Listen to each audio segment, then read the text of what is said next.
নমস্কার বন্ধুরা, ডলির রন্ধনশালায় সবাইকে স্বাগত। আজকে তোমাদের সাথে শেয়ার করব দারুণ একটা পাঁচমেশালি সবজির রেসিপি। আমাদের প্রত্যেকের বাড়ির বাচ্চারা কিন্তু একেবারেই শাকসবজি খেতে চায় না। অনেক সময় কিন্তু দেখা যায় বাচ্চাদের লাইনে বড়রাও রয়েছে। বড়রাও কিন্তু অনেক সময় অনেক রকমের শাকসবজি খেতে চায় না। তবে যদি পাঁচমেশালি সবজি দিয়ে এইভাবে রান্না করো, ছোট থেকে বড় সবাই কিন্তু চেটে পুটে খাবে। আমি এখানে আগে থেকেই সমস্ত সবজিগুলো কেটে নিয়েছি। আমি এখানে নিয়েছি কুমড়ো, বেগুন আর নোটে শাক। সব কিছু আমি কেটে খুব ভালোভাবে ধুয়ে নিয়েছি। তাহলে চলো রান্নাটা আমি কিভাবে করেছি এবার সেটা দেখে নেওয়া যাক। প্রথমে আমি কড়াইয়ের মধ্যে দিয়ে দিলাম 1 চামচ পাঁচফোড়ন, আর সাথেই আমি দিয়ে দিলাম হাফ চামচের একটু বেশি গোটা জিরে। এবার আমি গ্যাসের ফ্লেমটা একেবারে লোতে রেখে হালকা আছে পাঁচফোড়ন আর জিরেটাকে নাড়াচাড়া করে ভেজে নেব। খেয়াল রাখতে হবে পাঁচফোড়ন আর জিরেটা যাতে পুড়ে না যায়। এবার আমি কড়াই থেকে নামিয়ে একটা বাটির মধ্যে ঢেলে নিয়েছি। রান্নার ফাঁকে আমি এগুলোকে গুঁড়ো করে নেব। তাহলে চলো মূল রান্নার দিকে যাওয়া যাক। প্রথমে আমি কড়াইয়ের মধ্যে প্রয়োজন মতো সর্ষের তেল দিয়ে দিলাম। এই রান্নাতে আমি অল্প একটু বড়ি দেব, তার জন্য আমি প্রথমে বড়িগুলোকে ভেজে নেব। আমি এখানে মটর ডালের বড়িটা ব্যবহার করেছি, তোমরা চাইলে কিন্তু যে কোনো ডালের বড়ি রান্নাতে ব্যবহার করতে পারো। এবার আমি বড়িটাকে নাড়াচাড়া করে বেশ লালচে করে ভেজে নেব।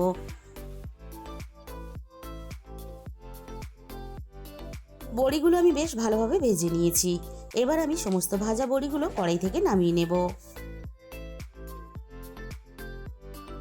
কড়াইয়ের মধ্যে বাকি যেটুকু তেল আছে এই তেলেই আমি বাকি রান্নাটা করে নেব।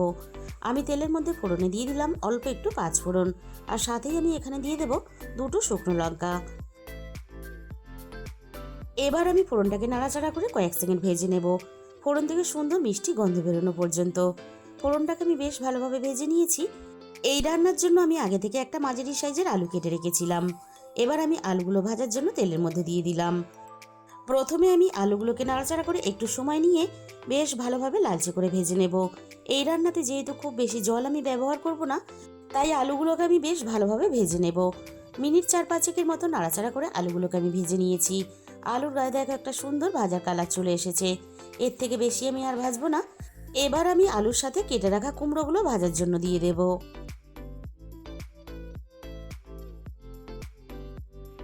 সমস্ত কেটে রাখা কুমড়ো আমি আলুর সাথে দিয়ে দিলাম। এবার আমি আলু আর কুমড়ো একসাথে নাড়াচাড়া করে কুমড়োগুলো বেশ লালচে রং ধরা পর্যন্ত ভেজে নেব। এই রান্নাটা আমি এক পাকেই করব, তাই সমস্ত সবজি একসাথেই ভেজে রান্নাটা করব। তোমরা চাইলে কিন্তু আলু কুমড়ো আলাদা করে ভেজেও রান্নাটা করতে পারো। কুমড়োগুলো বেশ লালচে রং ধরা পর্যন্ত ভেজে নিয়ে আমি এখানে একটা মাঝারি সাইজের পেঁয়াজ কুচি দিয়ে দিলাম, আর সাথে কেটে রাখা বেগুনগুলো দিয়ে দিলাম। এবার আমি রান্নার স্বাদ মতো লবণটা দিয়ে দিলাম। আবারও আমি সবকিছু একসাথে নাড়াচাড়া করে বেশ ভালোভাবে একটু সময় নিয়ে ভেজে নেব। আমি এই রান্নাতে পেঁয়াজ ব্যবহার করেছি। তোমরা যদি কেউ সম্পূর্ণ নিরামিষভাবে করতে চাও তাহলে পেঁয়াজটাকে স্কিপ করে যাবে। এতে রান্নার স্বাদের কোনো পরিবর্তন হবে না। সবকিছু একটু ভালোভাবে নরম হওয়ার জন্য এবার আমি কড়াইটা একটু ঢাকা দিয়ে দিলাম। মিনিট 5 মতো আমি কড়াইটা ঢাকা দিয়ে দিয়েছিলাম। সমস্ত সবজি বেশ ভালোভাবে নরম হয়ে গেছে, আর সবজির গায়ে একটা সুন্দর ভাজার কালারও চলে এসেছে। আরও কয়েক সেকেন্ড নাড়াচাড়া করে আমি একটু ভেজে নিলাম। আগে থেকে আমি 1 ইঞ্চির মতো আদা বেটে রেখেছিলাম। এবার আমি আদা বাটাটা দিয়ে দিলাম। আদার সাথেই আমি রান্নার একে একে গুঁড়ো মশলাগুলো দিয়ে দেব। প্রথমে আমি হাফ চামচের একটু বেশি হলুদের গুঁড়ো দিয়ে দিলাম। আর এই রান্নার জন্য আদা আলাদা করে কষানোর দরকার নেই, গুঁড়ো মশলার সাথে কষিয়ে নিলেই হবে। এবার আমি দিয়ে দিলাম ঝালের জন্য অল্প একটু লঙ্কার গুঁড়ো। আদার বাটিটা ধুয়ে আমি আরও একটু জল দিয়ে দিলাম। এবার আমি সবজির সাথে আদাটাও বেশ ভালোভাবে কষিয়ে নেব, আর তার সাথে সাথে গুঁড়ো মশলাটাও বেশ ভালোভাবে কষিয়ে নেব। মিনিট 5 মতো সবজি মশলা একসাথে বেশ ভালোভাবে কষিয়ে নিয়েছি। মশলা থেকে তেল ছেড়ে দিয়েছে। এবার আমি কেটে রাখা শাকগুলোকে দিয়ে দেব। আর বন্ধুরা, তোমরা হয়তো নোটে শাক অনেক রকমভাবে রান্না করে খেয়েছো, তবে একবার হলো এইভাবে কুমড়ো বা অন্য সবজির সাথে রান্না করে খেয়ে দেখো। এবার আমি উপর নিচ করে শাকটা উল্টে পাল্টে নাড়াচাড়া করে বাকি সবজির সাথে বেশ ভালোভাবে মিশিয়ে দেব।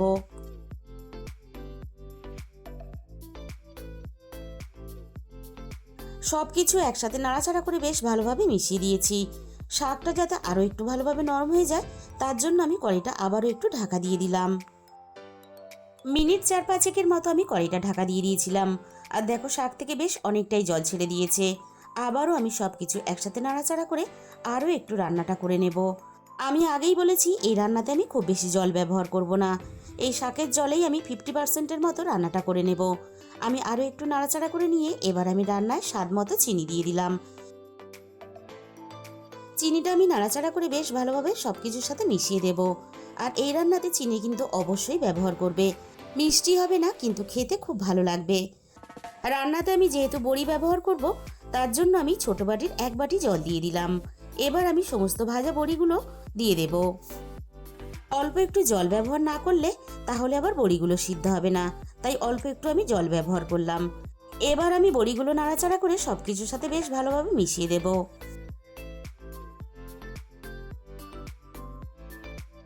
বড়িগুলো আমি নাড়াচাড়া করে বেশ ভালোভাবে মিশিয়ে দিয়েছি। সব কিছু বেশ ভালোভাবে সিদ্ধ হয়ে রান্নাটা হওয়ার জন্য এবার আমি কড়াইটা ঢাকা দিয়ে দেব।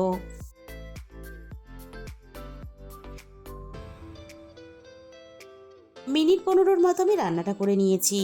এবার আমি কড়াই থেকে ঢাকাটাকে সরিয়ে নিলাম। আবারও আমি একটু নাড়াচাড়া করে দেখে নেব সব কিছু বেশ ভালোভাবে সিদ্ধ হয়েছে কিনা। আলু, কুমড়ো, বড়ি সব কিছুই বেশ ভালোভাবে সিদ্ধ হয়ে গেছে। আর শাকগুলোও বেশ ভালোভাবে সিদ্ধ হয়ে গেছে। আবার দেখো গোটাও আছে। ঠিক এরকম করে কিন্তু রান্নাটা করে নিতে হবে। এবার আমি ভাজা মশলা গুঁড়োটাকে দিয়ে দিলাম। আর এই ভাজা মশলাটা দেওয়ার জন্য রান্নার স্বাদ আর গন্ধ এতটাই ভালো হয়, গরম গরম ভাতের সাথে বা রুটির সাথে যখন খাবে আর অন্য কোনো ডাল তরকারির প্রয়োজন হবে না।